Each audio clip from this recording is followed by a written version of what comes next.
أنا اسمي نجوى، عندي دلوقتي 30 سنة، متجوزة بقالي 3 سنين. بس لسه ربنا ما أردش وما سقطش نصيب، ولسه ما خلفتش. يعني بصراحة ما كنتش مهتمة بالموضوع ده. كنت شايفة إن التأخير عادي جدا، وفي ناس بتخلف بعد 7 سنين و10 سنين جواز وحاجات زي كده. الحقيقة أنا ما كنتش عايزة أبقى أم، فاهمين؟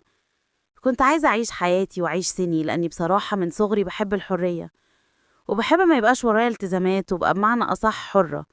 أبقى حرة كده. لكن الولاد يعني مسؤولية، يعني تعب بدري، يعني مدرسة وحضانة ومش عارف ايه. وانا الحقيقة ما كنتش حابة الفكرة دي خالص دلوقتي. كنت عايزة الموضوع يتأجل لغاية ما أكبر شوية، زي ما بيقولوا كده، أشوف الدنيا وأتفسح وأخرج وأروح وأجي وأعمل كل اللي أنا عايزاه، وبعد كده نبقى نشوف موضوع الخلفة ده. الحقيقة جوزي كان متفاهم جدا في الفكرة دي، وقال إن هو كمان مش مستعجل خالص على موضوع الخلفة ده. المهم احنا متجوزين بقالنا 3 سنين وعايشين حياة جميلة جدا أنا وجوزي.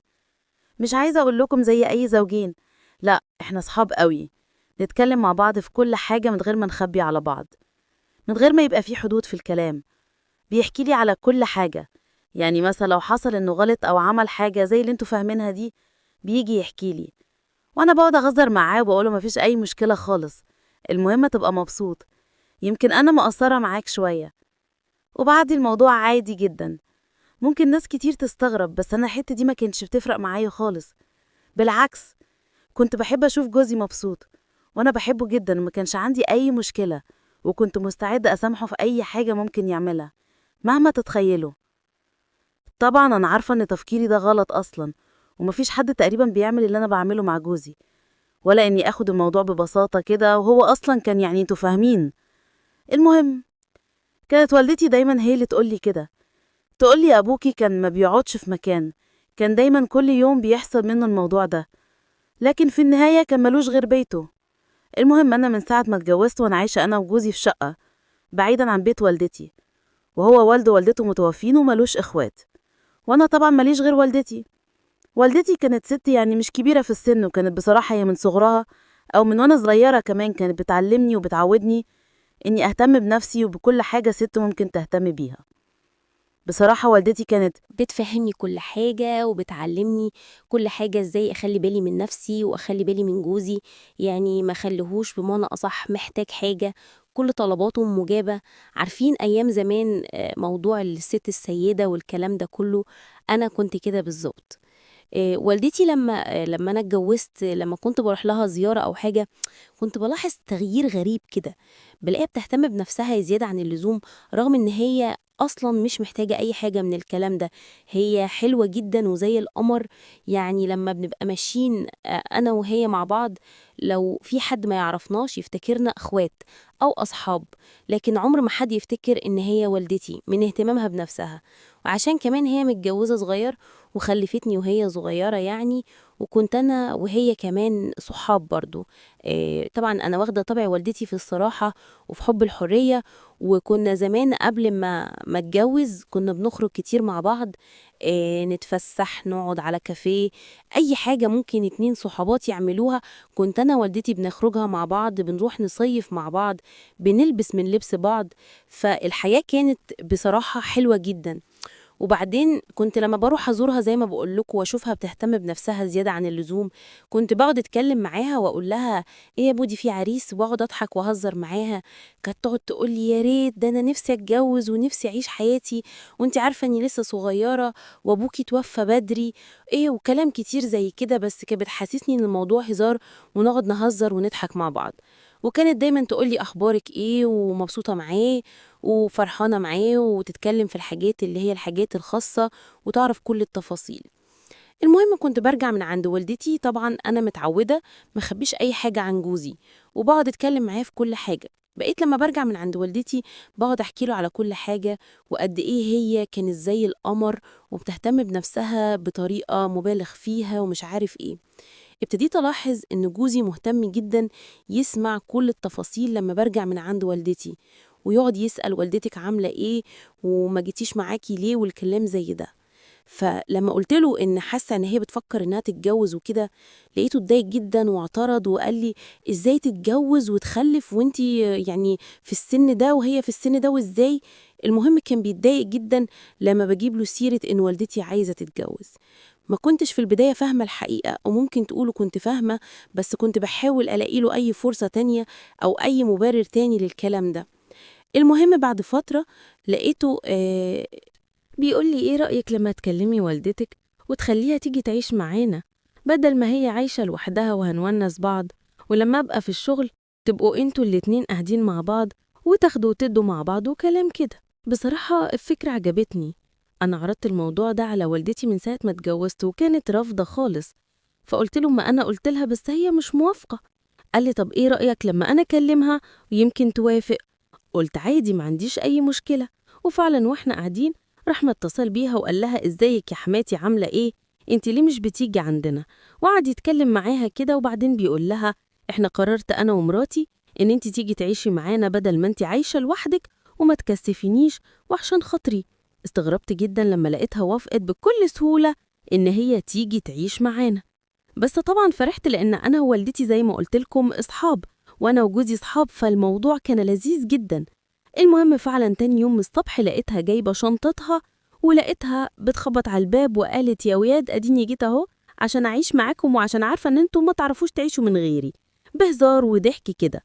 طبعا جوزي كان في الفترة دي واخد اجازة اسبوع من الشغل وكان قاعد معانا. طبعا الحياة اختلفت 180 درجة. والدتي بقت بتهتم بنفسها أكتر ما هي قاعدة لوحدها، وبتهتم بنفسها بطريقة مبالغ فيها، وبقت بتلبس من الهدوم بتاعت العروسة ومش عارف إيه. كنت بفرح جدا، وجوزي كان يقعد يقول لها أنت زي القمر وأنت أصغر من بنتك، وكلام بقى كتير من النوع ده، وأنا كنت بهزر وبضحك. المهم لما كنت بكون أنا وجوزي في الموضوع الخاص اللي كلنا عارفينه، كان بيجيب في سيرة والدتي كتير ويقعد يقول لي إن هي زي القمر وحلوة جدا وصغيرة ومش عارف إيه. فالحقيقة ما خبيش عليكوا، أنا فهمت كل حاجة وفهمت جوزي بيفكر في إيه. فقلت له هو أنت بتتكلم جد؟ أنت فعلا عايز الحاجة دي؟ فقال لي بصي بصراحة ما خبيش عليكي، الموضوع في دماغي بقالي فترة كبيرة، وانتي عارفة ان احنا متعودين مع بعض على الصراحة وما بنخبيش حاجة على بعض.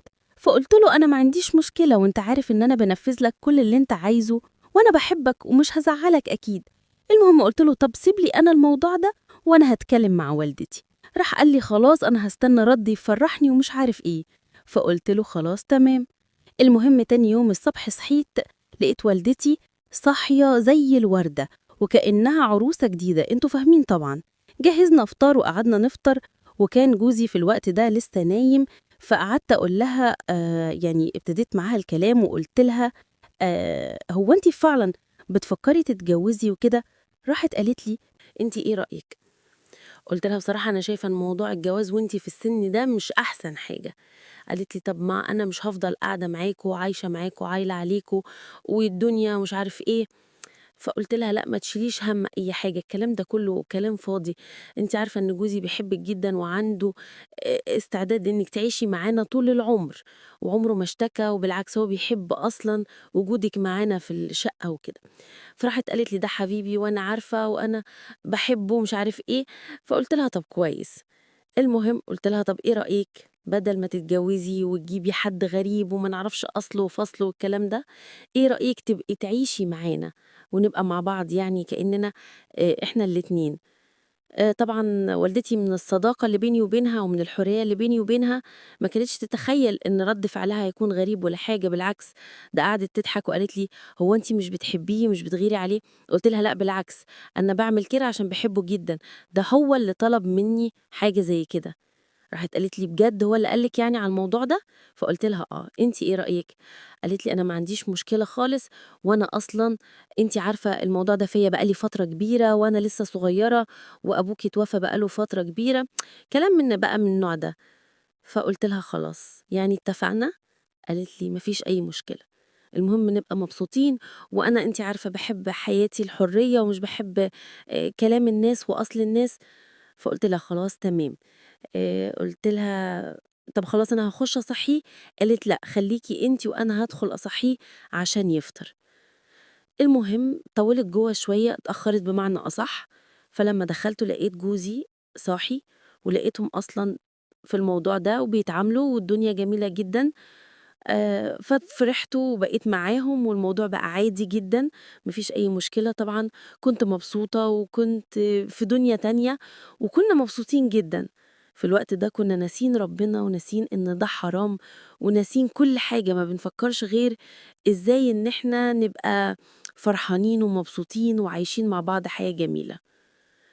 الموضوع طبعًا استمر فترة كبيرة أكتر من يمكن 6 شهور أو 7 شهور عايشين مع بعض في بيت واحد، وكل الحاجات اللي أنتم متخيلينها بقت بتحصل الصبح وبالليل وفي أي وقت نحبه يعني بمعنى أصح.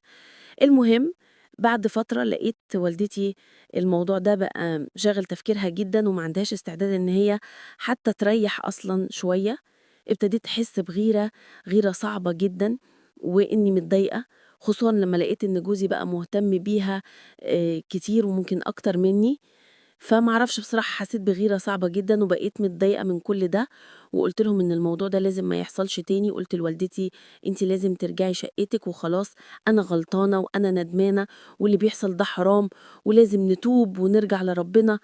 لكن جوزي رافض وأنا بجد مش عارفة أتصرّف إزاي، وأنا عارفة إن أنا غلطانة وعارفة إني أنا السبب في كل اللي حصل ده.